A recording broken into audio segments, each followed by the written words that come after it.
जय श्री कृष्ण दोस्तों, कैसे हैं आप लोग। मैं आशा करता हूँ आप लोग बहुत स्वस्थ होंगे। आइए, हमने पिछले अध्याय में देखा नारद जी की मुलाकात भक्ति से होती है, जो अपने पुत्र ज्ञान और वैराग्य की पीड़ा से बहुत दुखी थी। दोस्तों, आप लोग इस प्रसंग का तात्पर्य समझिए। भक्ति, ज्ञान और वैराग्य ये है क्या? पहले एक बार इसको डिस्कस करते हैं। देखिए, भक्ति का अर्थ क्या होता है? ईश्वर से अनन्य प्रेम करना ही भक्ति है। लेकिन भक्ति का ये कतई मतलब नहीं है कि हम लोग रोज मंदिर जाएं या बहुत ज़्यादा पूजा पाठ करें। नहीं, हम जैसे जैसे भागवत जी को आगे पढ़ेंगे, आप लोगों को भक्ति का एक असली अर्थ समझ में आएगा। भगवान को याद करना भी भक्ति है। लोगों की सेवा, लोग भी तो भगवान ने ही बनाए। लोगों की सेवा करना, सेवा भाव रखना भी भक्ति ही है। ठीक है, तो देखिए क्या था वो प्रसंग कि भक्ति तो फिर भी वृंदावन पहुंचकर थोड़ी ठीक ठाक हो गई, लेकिन जो उसके पुत्र थे ज्ञान और वैराग्य, वो बहुत ज्यादा पीड़ित थे। अब ज्ञान क्या होता है? ज्ञान का अर्थ यहाँ पर कोई डिग्री लेने से नहीं है। ज्ञान का मतलब है परमात्मा का बोध होना, परमात्मा को समझना। हमारे इतने सारे ग्रंथ हैं अपने हिंदू में, क्या हम सारे ग्रंथों को जानते हैं? हमें कोई भी आकर कह जाता है कि हनुमान जी बंदर थे और हम मान लेते हैं। यही है ज्ञान की कमी, हमने अपने परमात्मा को समझा ही नहीं है। और दूसरा पुत्र कौन है? वैराग्य। वैराग्य का अर्थ क्या होता है? देखिए, वैराग्य का मतलब ये नहीं है कि साधु संत बन जाए सब कुछ त्याग कर। वैराग्य का अर्थ है वस्तुओं से मोह माया ना रखना।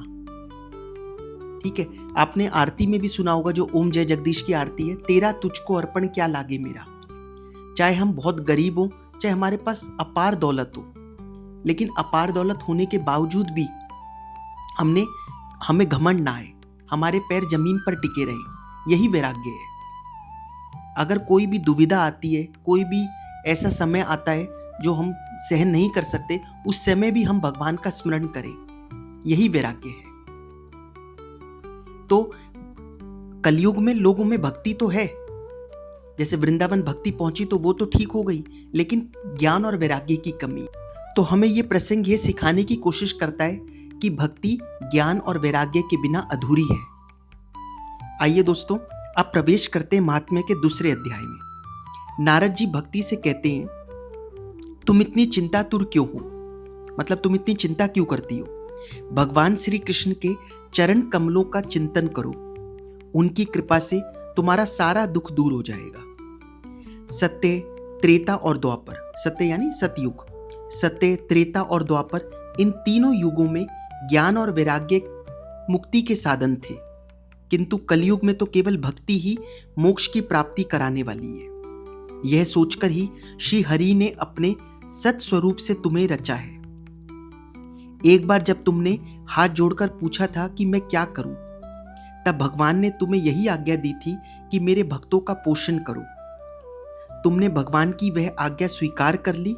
इससे तुम पर श्री हरि बहुत प्रसन्न हुए और तुम्हारी सेवा करने के लिए मुक्ति को तुम्हें तुम्हारी दासी बनाया। मुक्ति को, लेकिन आपको मालूम है ना, मुक्ति कहाँ मिलती है कलयुग में इतनी आसानी से? और इन ज्ञान वैराग्य को पुत्रों के रूप में दिया। ये कौन कह रहा है? नारद जी कह रहे हैं भक्ति से, कि मुक्ति को तुम्हारी दासी बना दिया और ज्ञान वैराग्य को तुम्हारे पुत्र बना दिया। आगे क्या कहते हैं नारद जी? तब तुम मुक्ति, ज्ञान और वैराग्य को साथ लिए पृथ्वी तल पर आई और सत्य युग से द्वापर पर्यंत बड़े आनंद से रही। कलयुग में तुम्हारी दासी मुक्ति पाखंड रूप रोग से पीड़ित होकर क्षीण होने लगी थी, इसलिए वह तो तुरंत ही तुम्हारी आज्ञा से वैकुंठ लोक को चली गई। इस लोक में भी तुम्हारे स्मरण करने से ही वह आती है। जब भक्ति बुलाती है तभी मुक्ति आती है और फिर चली जाती है।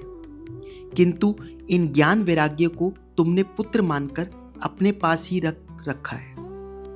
कलयुग में इनकी उपेक्षा होने के कारण ये पुत्र उत्साहहीन और वृद्ध हो गए हैं। फिर भी देवी तुम चिंता ना करो, मैं इनके नव जीवन का उपाय सोचता हूं। इस युग में मैं तुम्हें घर घर में प्रत्येक पुरुष के हृदय में स्थापित कर दूंगा। नारद जी कहते हैं भक्ति से। भक्ति से तो साक्षात श्री कृष्णचंद्र सामने उपस्थित हो जाते हैं। अब देखिए भक्ति क्या उत्तर देती है। भक्ति ने कहा, नारद जी आप धन्य हैं, आप बड़े कृपालु हैं, किंतु अभी भी मेरे पुत्रों में चेतना नहीं आई है। आप इन्हें शीघ्र ही सचेत कर दीजिए, जगा दीजिए। उसकी बात, नारद जी की बातें तो समझ में आ रही है भक्ति को, लेकिन उसे सबसे बड़ी चिंता किसकी है? अपने पुत्रों की। फिलहाल भक्ति के ये वचन सुनकर नारद जी को बड़ी करुणा आई। फिर उन्होंने वेद ध्वनि, वेदांत घोष और बार बार गीता का पाठ करके उन्हें जगाया। इससे वे जैसे तैसे बहुत जोर लगाकर उठे, किंतु आलस्य के कारण नेत्र उघाड़कर देख भी नहीं सके। ये देखकर नारद जी को बहुत चिंता हुई और वह सोचने लगे, अब मुझे क्या करना चाहिए। उसी समय यह आकाशवाणी हुई कि मुने, खेद मत करो, तुम्हारा यह उद्योग निसंदेह सफल होगा। इसके लिए तुम एक सत्कर्म करो। तो आकाशवाणी हुई और नारद जी को क्या बोला गया कि आप चिंता मत करो, आपको साधन जरूर मिलेगा। अब देखिए, सूत जी कहते हैं शौनक जी को, शौनक जी तब ज्ञान वैराग्य दोनों को वहीं छोड़कर नारद मुनि वहां से चल पड़े और प्रत्येक तीर्थ में जा जाकर मार्ग में मिलने वाले मुनीश्वरों से वह साधन पूछने लगे। उनकी उस बात को सुनते तो सब थे, किंतु उसके विषय में कोई कुछ भी निश्चित उत्तर नहीं दे पाता था। तब नारद जी बहुत चिंतातुर हुए और बद्री का वन में गए। अब देखिए, यहीं से शुरुआत हुई थी कि 4 संत मिलते हैं नारद जी को, पूछते हैं आपको इतनी चिंता क्यों है। वहीं पर पहुंच गए नारद जी, ठीक है, वो यहीं का प्रसंग है। वहां उन्होंने यह निश्चय किया कि मैं तप करूंगा। इसी समय उन्हें अपने सामने करोड़ों सूर्य के समान तेजस्वी सनकादि मुनीश्वर दिखाई दिए। नारद जी ने कहा, महात्माओं, इस समय बड़े भाग्य से मेरा आप लोगों के साथ समागम हुआ है, मतलब मैं आप लोगों से मिल पाया हूं। आप मुझ पर कृपा करके शीघ्र ही वह साधन बताइए। आकाशवाणी ने जिसके विषय में कहा है वह कौन सा साधन है और मुझे किस प्रकार उसका अनुष्ठान करना चाहिए। सनकादि ने कहा, आप चिंता ना करें। ठीक है, अब जवाब देते हैं सनकादि कि आप चिंता ना करें। ऋषियों ने संसार में अनेकों मार्ग प्रकट किए हैं, किंतु वे सभी कष्ट साध्य हैं और परिणाम में प्राय स्वर्ग की ही प्राप्ति कराने वाले हैं। अभी तक भगवान की प्राप्ति कराने वाला मार्ग तो गुप्त ही रहा है। उन्होंने कहा कि जितने भी साधन अभी तक हैं वो सब आपको स्वर्ग तो ले जाते हैं, लेकिन ईश्वर को प्राप्त नहीं करवा पाते। पंडितों ने, अब देखिए इनका जवाब बहुत जरूरी है समझना, पंडितों ने ज्ञान यज्ञ को ही सत्कर्म का सूचक माना है। कौन सा यज्ञ? ज्ञान का यज्ञ, ज्ञान होना चाहिए। वह कौन सा ज्ञान? श्रीमद् भागवत। तो वह श्रीमद् भागवत का पारायण है जिसका गान शुकादि महानुभावों ने किया है। उसके शब्द सुनने से ही भक्ति, ज्ञान और वैराग्य को बड़ा बल मिलेगा। इससे ज्ञान और वैराग्य का कष्ट मिट जाएगा और भक्ति को आनंद मिलेगा। अब नारद जी ने कहा, मैंने वेद वेदांत की ध्वनि और गीता पाठ करके उन्हें बहुत जगाया, किंतु फिर भी ज्ञान और वैराग्य नहीं जगे। ऐसी स्थिति में श्रीमद् भागवत सुनने से वो कैसे जगेंगे? जब वो इन सब चीजों से ही नहीं जगे तो वो श्रीमद् भागवत से कैसे जगेंगे? नारद जी पूछते। तब सनकादि ने कहा, श्रीमद् भागवत की कथा वेद और उपनिषदों के सार से बनी है। ठीक है, सार मतलब क्रक्स। इसलिए उनसे अलग उनकी फलरूपा होने के कारण वह बड़ी उत्तम जान पड़ती है। जिस प्रकार दूध में घी रहता ही है, किंतु उस समय उसका अलग स्वाद नहीं मिलता, वही जब उससे अलग हो जाता है तब देवताओं के लिए भी स्वादवर्धक हो जाता है। ऐसे ही यह श्रीमद् भागवत कथा है।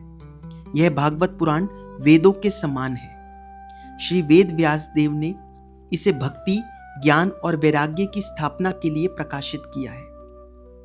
आपको उन्हें शोक और दुख का विनाश करने वाले श्रीमद् भागवत पुराण ही सुनाना चाहिए। अब नारद जी ने उत्तर दिया, मैं प्रेम लक्षणा भक्ति का प्रकाश करने के उद्देश्य से आपकी शरण लेता हूं। मतलब नारद जी ने स्वीकार कर लिया कि ठीक है, मैं श्रीमद् भागवत सुनाऊंगा। दोस्तों, इस प्रकार महात्म्य का दूसरे अध्याय समाप्त होता है। जय श्री कृष्णा। आगे का अध्याय नेक्स्ट वीडियो में।